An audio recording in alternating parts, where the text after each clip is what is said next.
In the summer of 1987, a demolition crew tearing down an abandoned farmhouse in rural Kentucky made a discovery that would haunt them for the rest of their lives.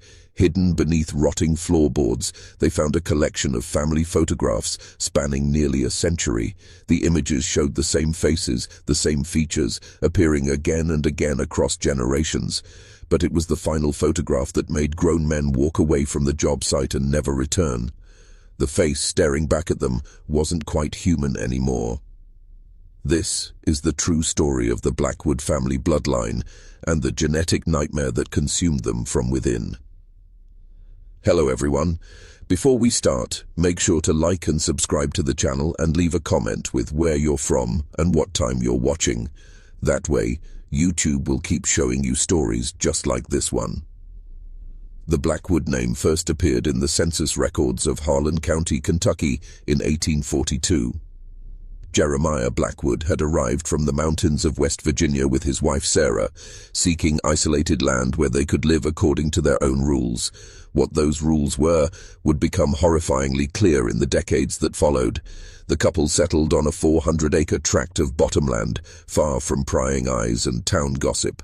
Within 10 years, they had produced 7 children, and it was here that the first warning signs emerged. Local church records discovered only recently in a water-damaged basement reveal that Jeremiah and Sarah Blackwood shared the same grandfather. This made them second cousins, a relationship that, while legal, was already narrowing their family's genetic pool. But this was just the beginning. As their children came of age in the 1860s, a disturbing pattern emerged. Rather than seeking wives and husbands from neighboring communities, the Blackwood children began marrying each other. The eldest son, Thomas, married his sister Ruth in 1863.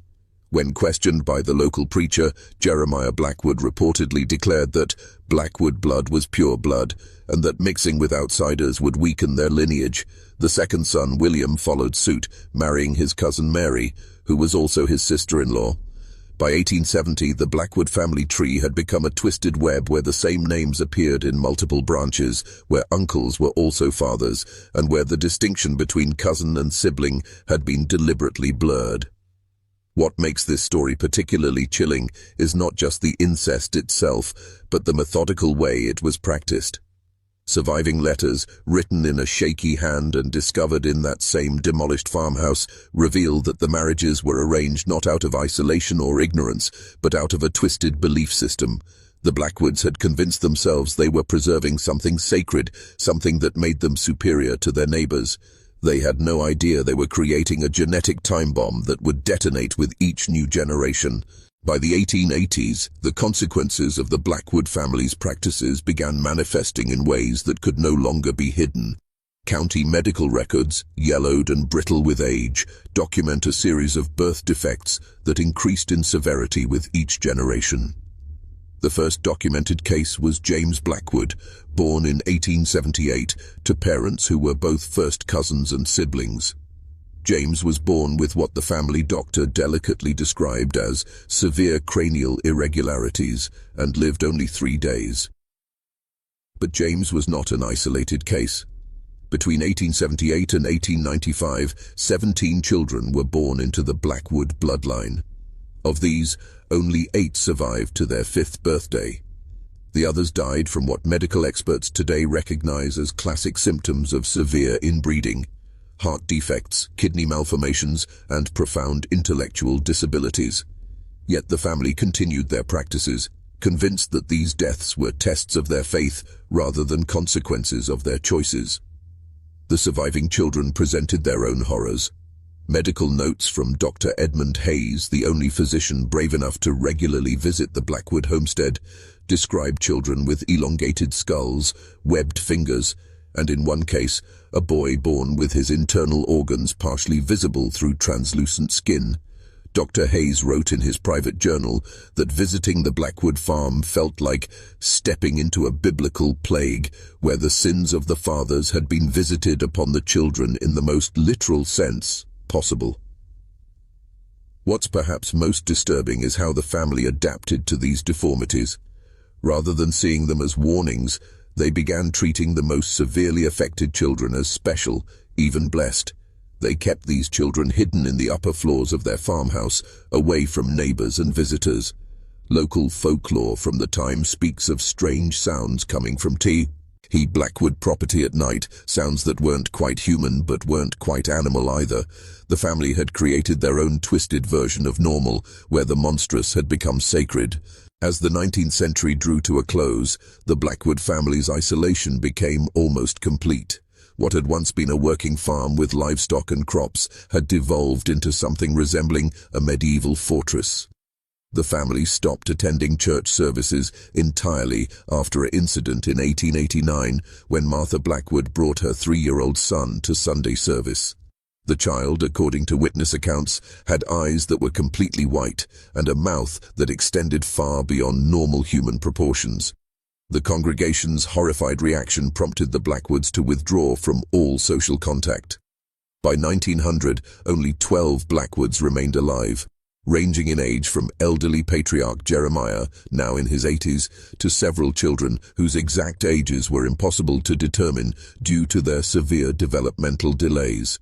The family had become entirely self-sufficient, growing their own food, making their own clothes, and most critically, providing their own medical care. This last point would prove catastrophic as the genetic defects became more severe and complex. It was during this period that neighbors began reporting the most disturbing phenomena. Local hunter Samuel Morrison claimed that while tracking deer near the Blackwood property in 1902, he encountered what he initially thought was a large animal moving through the underbrush. When the creature emerged into a clearing, Morrison realized it was humanoid but walked on all fours, its limbs bent at impossible angles. Its face, he later told the sheriff, was like someone had tried to sculpt a person but had never seen one before. The sheriff's investigation was brief and inconclusive. When he approached the Blackwood farmhouse, he was met by Thomas Blackwood, now the family patriarch, who claimed no knowledge of any unusual creatures on his property, but the sheriff noted in his report that during their conversation, he could hear what sounded like multiple voices speaking in unison from inside the house, though he never saw anyone else. More unsettling, the voices seemed to be speaking in a language he couldn't identify, a guttural collection of sounds that barely resembled human speech. The early decades of the 20th century marked a period of almost complete silence from the Blackwood property. No births were recorded, no deaths reported, no contact with the outside world whatsoever. It was as if the family had simply vanished from existence, yet local residents knew they were still there. Smoke continued to rise from the farmhouse chimney, and at night, lights could be seen moving from window to window in patterns that suggested the presence of multiple inhabitants. It wasn't until 1923 that the outside world got another glimpse into the Blackwood nightmare. A traveling salesman named Robert Fletcher, seeking shelter during a violent thunderstorm, knocked on the farmhouse door. What he encountered there would drive him to spend the remaining 30 years of his life in and out of mental institutions. Fletcher's testimony, recorded by doctors at the state hospital, describes a scene that defies rational explanation. According to Fletcher, the door was opened by something that might have once been human. It stood upright but moved with a shambling gait, its head tilted at an angle that suggested its neck was broken. Its facial features were arranged incorrectly, with one eye positioned where an ear should be, and its mouth extending vertically rather than horizontally. When it spoke, Fletcher claimed, it sounded like 3 different voices speaking the same words at slightly different times, creating an echo effect that made his ears ache. But it was what he saw inside the house that truly shattered Fletcher's sanity. The interior had been modified to accommodate inhabitants who were no longer fully human. Doorways had been widened and lowered, furniture had been removed entirely, and the floors were covered with straw like an animal pen. Most horrifying of all, Fletcher claimed he saw at least 6 figures moving through the shadows, but none of 2. Hem moved the way humans should. Some crawled on their bellies like snakes, others seemed to flow like liquid from room to room. One, he swore, was suspended from the ceiling by what appeared to be its own elongated limbs. If you're still watching, you're already braver than most. Tell us in the comments, what would you have done if this was your bloodline? The final chapter of the Blackwood family saga began in 1981 when social services received an anonymous tip about neglected children on the old Blackwood property. By this time, the original farmhouse had fallen into such disrepair that it was barely standing, held together by rotting wood and the weight of decades of isolation. When authorities finally gained access to the property, they discovered that the family line had continued, though what they found could barely be called a family anymore. Living in the ruins were 3 individuals who shared enough genetic material to be siblings, cousins, parents, and children simultaneously. The youngest, a male estimated to be in his 20s, would become known in medical literature simply as Subject B to protect what remained of the family's privacy. Subject B represented the culmination of over a century of deliberate inbreeding, and his condition was so severe that the responding officers required psychological counseling for months afterward. Medical records from the state hospital where Subject B was eventually housed describe features that seemed to belong to a different species entirely. His skull had developed along lines that human anatomy doesn't typically follow, creating a profile that was elongated in some areas and severely compressed in others. His limbs had grown to disproportionate lengths, but the bone structure couldn't support normal movement, leaving him unable to walk upright or manipulate objects in ways that humans take for granted. But perhaps most disturbing of all was Subject B's cognitive state. While he appeared to understand human speech and could respond to simple commands, his own vocalizations consisted entirely of sounds that no human throat should be able to produce. Nurses reported that when he attempted to communicate, it sounded like multiple voices speaking simultaneously from within his chest cavity.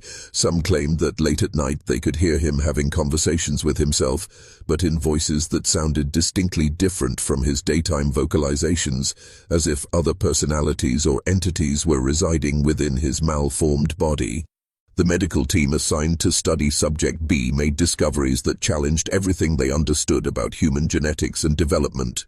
Dr. Margaret Thornfield, the lead researcher, initially believed they were dealing with a severe case of genetic inbreeding, but the test results revealed something far more complex and terrifying. Subject B's DNA showed patterns that shouldn't exist in nature, genes that had been so twisted and corrupted through generations of cousin marriages that they had essentially created new instructions for human development. What made the case even more disturbing was the discovery of additional genetic material that couldn't be traced to any known human lineage. It was as if the Blackwood family's extreme inbreeding had somehow activated dormant genetic sequences, ancient blueprints that were meant to remain buried in the human genome. Dr. Thornfield's private notes, obtained through a Freedom of Information request decades later, describe Subject B as representing an evolutionary path that humanity was never meant to take. The psychological evaluation of Subject B proved equally unsettling. While he demonstrated intelligence and awareness, his thought patterns followed logic that no human psychologist could comprehend. When shown photographs of normal human faces, he would become agitated and cover his eyes, as if the sight of regular human features was somehow painful or offensive to him. Conversely, when shown images of severely deformed individuals or even animal faces, he would become calm and appear to smile, though his facial structure made traditional expressions almost impossible to interpret. Most chilling of all were the drawings he would create when given paper and crayons. Subject B would spend hours drawing what appeared to be family trees, but these genealogical charts defied conventional understanding. The same figures. He would appear in multiple positions, connected to itself through lines that formed impossible loops and spirals. At the center of each drawing was always the same shape, a face that combined features from every branch of the tree, creating something that was both the culmination and the beginning of the family line. It was a visual representation of genetic collapse, drawn by someone who had lived it from the inside. Subject B died in the winter of 1993, his body finally succumbing to the genetic contradictions that had kept him alive far longer than any medical expert thought possible. His death should have marked the end of the Blackwood family nightmare, but the story doesn't end there. The demolition crew that discovered those photographs in 1987 had actually been working on the wrong property. The original Blackwood farmhouse, the one where the family's twisted experiments in human breeding had begun, still stands today. Local real estate records show that the property has changed hands 17 times since 1993, but no family has ever lived there for more than 6 months. Each new owner reports the same phenomena. Sounds of multiple voices speaking in that same unidentifiable language, shadows that move independently of any light source, and most disturbing of all, the sensation of being watched by something that understands them better than they understand themselves. The most recent family to attempt living there, the Hendersons, lasted only 3 weeks before fleeing in the middle of the night. Mrs. Henderson later told reporters that she had found children's toys in the attic, toys that hadn't been there when they moved in. But these weren't normal toys. They were crude figures carved from wood, each one depicting the same elongated, malformed human shape. At the center of the collection was a family portrait, also carved from wood, showing figures that seemed to meld into one another, their individual features impossible to distinguish.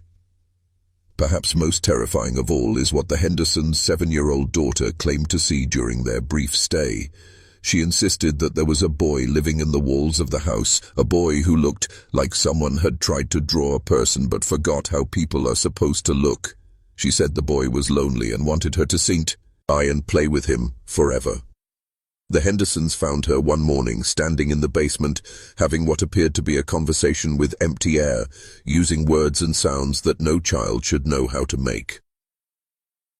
The Blackwood property remains empty today, a monument to what happens when human beings decide they can improve upon nature through force and ignorance. But sometimes on quiet nights, when the wind moves through the Kentucky hills, locals claim they can still hear voices coming from the abandoned farmhouse. Voices that speak in unison, voices that sound almost human, calling out to anyone brave enough or foolish enough to answer back. The Blackwood family may be gone, but their legacy lives on in the genetic nightmares they created, in the boundaries they crossed, and in the warnings they left behind for anyone willing to listen.